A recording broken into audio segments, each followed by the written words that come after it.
তোমরা দেখতে পাচ্ছ আমাদের বড় বিলে জালটা নামিয়ে দেওয়ার শেষে এখন জালটা দুই সাইড থেকে টেনে এক জায়গায় করা হচ্ছে।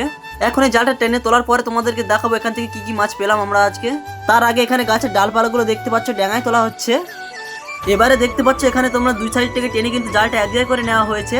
এবারে এখন দুই সাইড থেকে টেনে তো জালটা এক জায়গায় করা হয়ে গেছে, এবার দুই সাইড থেকে ঠেলে মাছগুলোকে এক জায়গায় করা হবে। এবারে এখন দুই সাইড থেকে ঠেলে মাছগুলোকে এক জায়গায় করা হচ্ছে। আর এখানে দেখতে পাচ্ছ জালের ভিতরে কিন্তু একটা চিতল মাছও উঠেছে। এখন এই মাছগুলোকে এক জায়গায় করে নেওয়ার পরে এই মাছগুলোকে সব বেছে নেওয়া হবে। আর এখানে এই সাইডটাতে দেখছো তোমরা মাছগুলো কিন্তু লাফালাফি করছে সব এখানে। এখন মাছগুলো এক জায়গায় করা শেষে এখন মাছগুলোকে বেছে নেওয়ার জন্য এক জায়গায় করা হচ্ছে, তোমরা দেখতেই পাচ্ছ। প্রথম কোষ্টাতে কিন্তু বড় বড় সাইজের দুটো কাতলা মাছ উঠেছে, প্লাস্টিক কাতলা। এখন তোমাদেরকে মাছটা দেখাচ্ছি, আর এই যে দেখছো তো প্লাস্টিক কাতলা মাছ। এখন তোমাদের মাছটাকে দেখাবো ভাবছিলাম কিন্তু মাছটা ধরাই যাচ্ছিল না, চলে গেল। এখানে কিন্তু আরো একটা প্লাস্টিক কাতলা মাছ রয়েছে, এটাই তোমাদেরকে দেখাচ্ছি এখন। আর এই প্লাস্টিক কাতলা মাছগুলো কিন্তু ছোট থাকতে খুব সুন্দর লাগতো দেখতে, তখন কিন্তু ওদের গায়ের কাটা বাইরে থেকেই দেখা যেত।